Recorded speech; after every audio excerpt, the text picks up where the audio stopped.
সিরাজগঞ্জ ৪ আসনে জামাত প্রার্থী রফিকুল ইসলাম খানের মনোনয়ন দাখিল। স্টাফ রিপোর্টার এম এ জলিলের প্রতিবেদনে।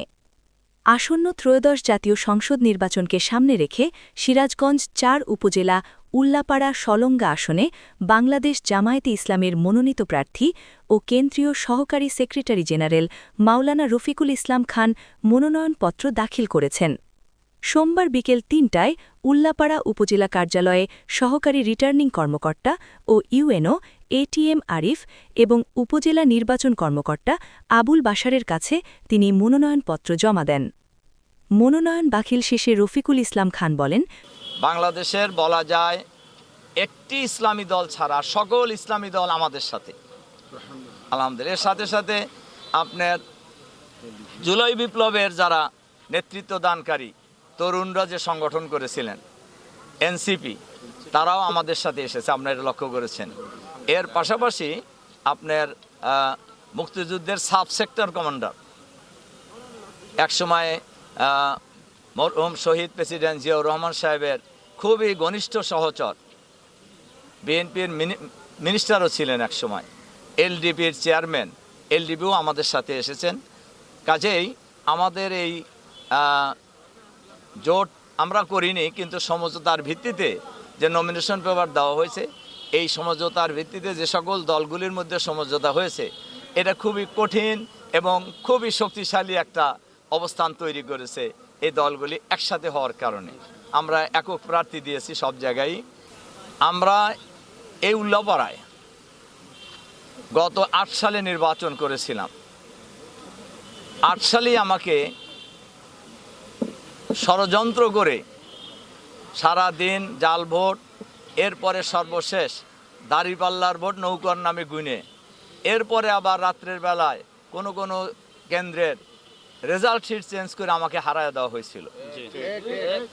কাজেই এবারে নির্বাচন তো আমার জন্য আরও পজিটিভ হবে, এটাই খুবই স্বাভাবিক। আর আমার যে প্রতিদ্বন্দ্বী, এখন মেইন প্রতিদ্বন্দ্বী তো সবাই, যারা মনোনয়নপত্র কতজন দেবে তা তো জানা যাচ্ছে না, 5টা পর্যন্ত হয়তো আরও অনেকেই দিতে পারেন। তবে আমার কোনো কোনো প্রতিদ্বন্দ্বী 8 সালেও নির্বাচন করেছিলেন এবং আপনারা সবাই জানেন যে ওই সময় ওনার জামানত বাজেয়াপ্ত হয়েছিল।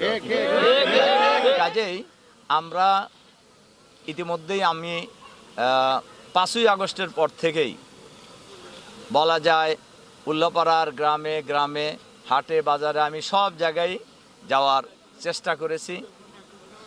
শুধু এই সময় নয়, আপনি জানেন যে গত ফ্যাসিবাদী সরকারের সময় আমি দীর্ঘদিন জেলে ছিলাম এবং ওই সময়ও আমি জেলে থাকলেও অথবা উল্লাপাড়া আমাকে আসতে দেওয়া না হলেও উল্লাপাড়া জনগণের পক্ষে কিন্তু আমি প্রচুর কাজ করেছি এবং আমি 5ই আগস্টের পর থেকে এই কাজের মাত্রা আমার আরও বৃদ্ধি পেয়েছে এবং আমি উল্লাপাড়ার বলা যায় অধিকাংশ গ্রামে, অধিকাংশ হাটে বাজারে, চা স্টলে জনগণের সাথে আমি দেখা করেছি, তাতে আমি বিপুল সাড়া পেয়েছি এবং আমি আশা করি আমরা বিপুল ভোটের ব্যবধানেই আমরা বিজয়ী হব, এটা আমরা প্রত্যাশা করি। আর সবশেষ কথা হলো যে উল্লাপাড়ার জনগণ আমাকে খুব ভালোবাসে, উল্লাপাড়ার মানুষকেও আমি খুব ভালোবাসি, যার কারণে 8 সালেই তো আমরা অনেক বিজয়ী হয়েছিলাম, আমাদের বিজয়কে ছিনিয়ে নেওয়া হয়েছিল ষড়যন্ত্র করে। আমরা আরও আশা করি দল মত জাতি বর্ণ ধর্ম নির্বিশেষে বলা যায় সবাই আমাকে ভোট দেবে, এটা আমি ইনশাআল্লাহ। কাজে আমরা বিপুল ভোটে বিজয়ী হব ইনশাআল্লাহ। সমঝোতার ভিত্তিতে ইসলামী দলগুলো নির্বাচনে অংশ নিচ্ছে এবং জনগণের সমর্থনে তিনি বিজয়ী হবেন বলে আশাবাদী। এ সময় উপস্থিত ছিলেন উল্লাপাড়া উপজেলা জামায়াতের আমির ও সাবেক উপজেলা ভাইস চেয়ারম্যান অধ্যাপক শাহজাহান আলী, সলঙ্গা থানা জামায়াতের আমির রাশিদুল ইসলাম শহীদ, উপজেলা জামায়াতের সাধারণ সম্পাদক খায়রুল ইসলাম, ছাত্র শিবিরের সাবেক কেন্দ্রীয় অফিস সম্পাদক নূর মোহাম্মদ মণ্ডল, ছাত্র শিবিরের সাবেক জেলা সভাপতি আলাউদ্দিন আল আজাদ প্রমুখ।